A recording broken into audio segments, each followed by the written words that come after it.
Okay, Pops, we are back. Yes. We're going to be talking today about negative equity, the bubble bursting, what the heck's going to happen. And we have someone who makes us smarter, wiser, and more informed, Miss Kimberly Klein, with us as well. The F&I goddess. Hi, guys. You know, we've never explicitly asked Kimberly if she likes that name that we've bestowed upon her. Kimberly, do you mind being referred to as the F&I goddess? You can call me whatever you want. Just don't call me late for dinner. I don't care. Now there's a woman that spent quality time in the car business. Yeah. Okay, let's dive in. What's going on in the market right now? We've done a lot of market update videos. Yes. Used car prices are really, really high. They're overinflated. Well, I guess you can't be overinflated. They're just inflated. Okay. And they're inflated. Tires can be overinflated. Good call. They're inflated because we've seen a new car supply shortage as a result of the microchips. Done plenty of videos on this. YouTube search, Google search, etc. if you want to see and go more in depth on that. What I want to focus today is what's going to happen when prices normalize and if I've bought a car and I've financed that car. I really want us to kind of dive in and paint the picture of, what's going to happen, and maybe trying to preempt, if I am in a position where I recently purchased and financed a vehicle, preempt what could happen 3 years from now so that I can be more informed as I go through the process in the future. Well, I think, in the 43 years I spent in the car business, one of the things that was always an issue was when somebody would come in to trade in their car and they owed more on it than what it was worth. In the business, we refer to it as being underwater. And what it is these folks are the proud possessor of negative equity, which is something you never want to be the proud possessor of. And that was under normal circumstances. Can you explain what that is, or like normal how that happens? What it is when people buy a car, they don't put a lot of money down, and the car depreciates, especially if it's a new car, because on average, when times are normal, a new car will depreciate about 20% the first year, 20 to 25% depending on the make and the model. So if you bought a $40,000 MSRP car and it depreciates 20%, it's going to be worth $32,000 in a year.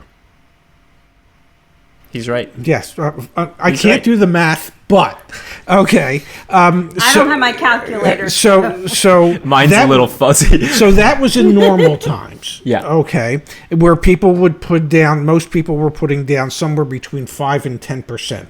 So if they bought a car that was $40,000 and with fees it was 44, they put 10% down. They put, they ended up financing 40 grand.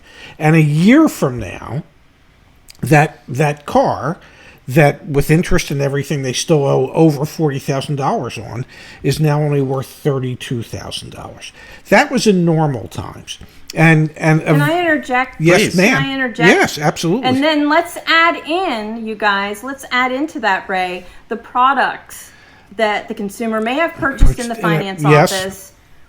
So let's add another $5,000. Yes. Just in case you bought a bunch of stuff in the finance office. And so just level set with me, which I thank you for calling that out. So we're saying, essentially, I'm in a position a year later where I might owe, let's add the $13,000 more than what the car's actually worth. Or even more than that.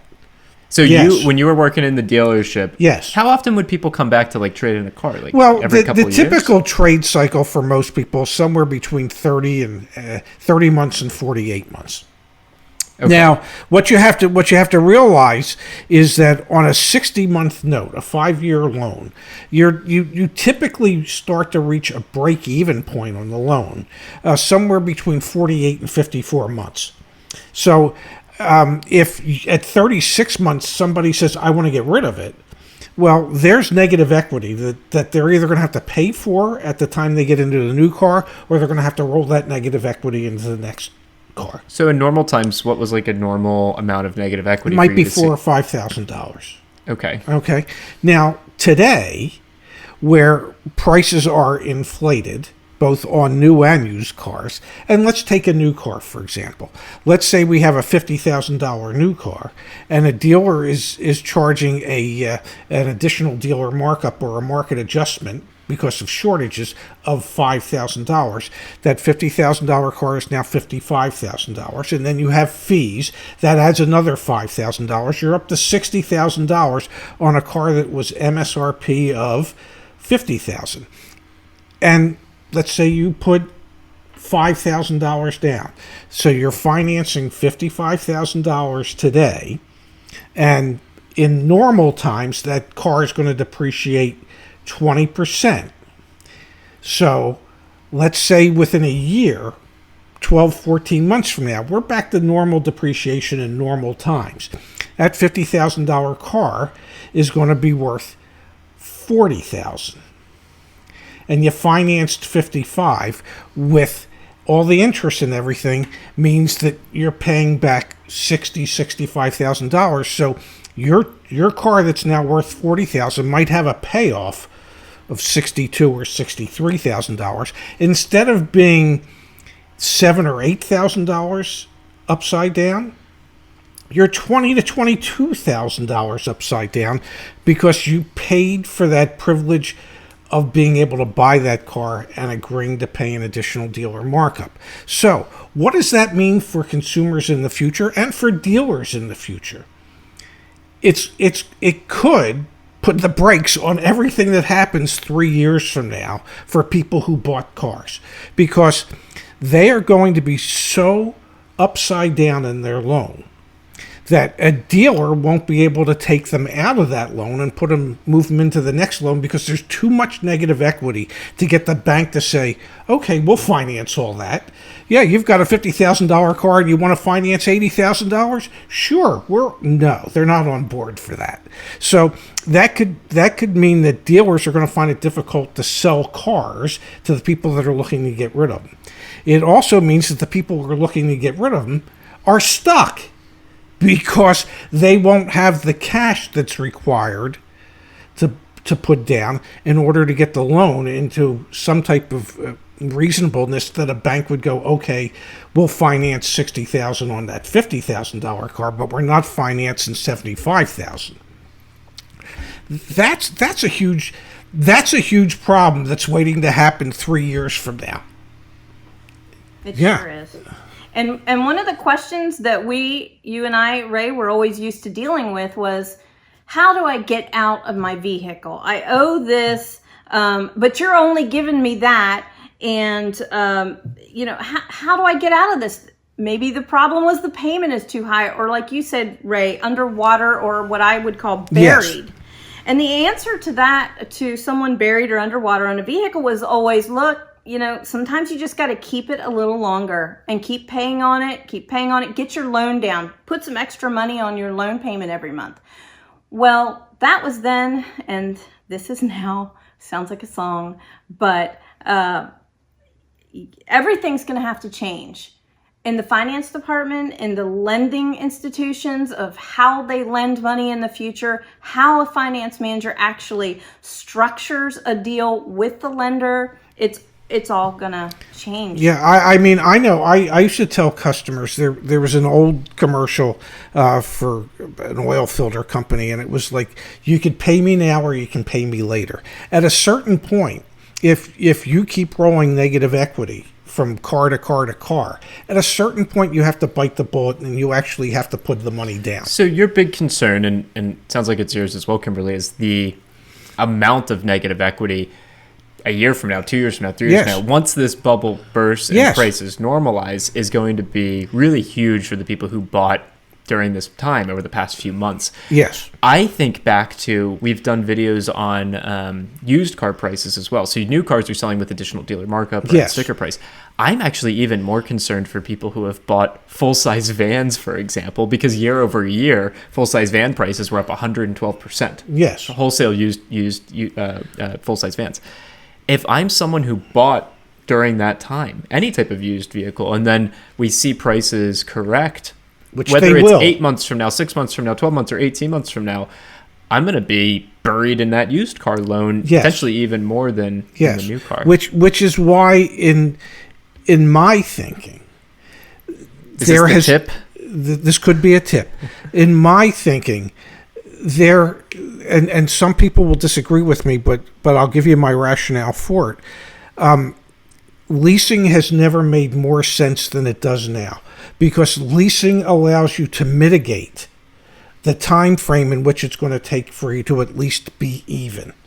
So if you lease a vehicle for 3 years, even if you overpaid for it, which you will in today's market, at the end of 3 years, you're out from under. If you purchased it at the end of 3 years, you could be $15,000, $20,000, $25,000 in the hole. So leasing has probably never made more sense than it does today, so that you can protect your future interests and your future ability to be able to buy another car 3 years from now. And that's not to say that if you lease it today, you shouldn't or couldn't buy a car 3 years from now. If you prefer to buy it, at least in 3 years, you'll be able to be in a position to buy it, as opposed to if you bought it now, you're going to be in a position of hearing, well, you probably need to drive it another 2 years. Right. I completely agree with that. I've heard some people say they're riding this high wave of, well, Carvana, CarMax, they're giving me so much money for my car, and then they take that money and spend it and go shopping and do something else with it. Oh my gosh. Certainly do that, but then lease. If you need a car right now, if you can, lease, because I completely agree with what Ray just said. 3 years from now, here's the keys. Thank you very much. Yep. Fresh start. Yep. Because otherwise, you're going to be, if you buy a car and finance it for 5 years or 6 years, even if it's a 5-year loan, 4.5 years from now, you're still going to be driving around with negative equity, because you just paid too much. So much too much that you'll never get yourself in an equity position until that damn thing's paid off. This is a PSA. This is like a public service announcement for anyone who needs to buy a car in the year 2021. Yes. Protect yourself and don't end up in a situation where you're buried. And you could be buried as soon as this bubble bursts. Oh, absolutely. Because we've seen on the used car side, just for example, 21 weeks in a row of used vehicle appreciation. Yes. That's going to end eventually. Well, I mentioned to you yesterday, I got an email from one of our viewers, and he had gotten an appraisal on his truck from Carvana for $16,200 last month, and he let it expire. So he put it in again this month, and they offered him $20,000. And his email to me was, well, should I take it, or should I ride it out and see what they give me next month? And my response is that $3,800 appreciation per month is not sustainable. At a certain point, you want to be the person that sells as you're reaching the top, not after we've passed the apex and we're on the way down. Take the money and run. To Kimberly's advice, put it somewhere other than maybe in another vehicle, or maybe treating yourself to a vacation. Put it in the bank and save it for when you're ready to buy another vehicle. Yeah, although I do like the vacation idea. But here's the other thing. Here's the other thing, though, that I want to add to this.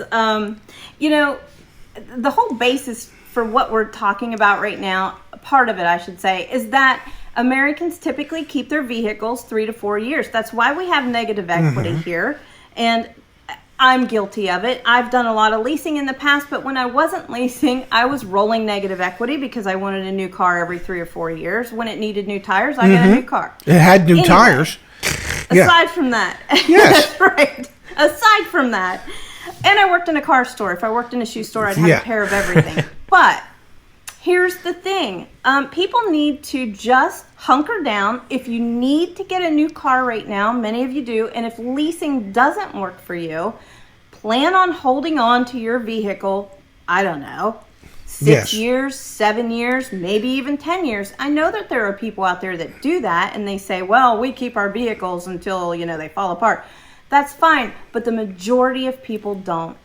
So if you have to buy today and leasing is not an option, plan on hanging on to that vehicle for more years than you typically Excellent advice. Excellent.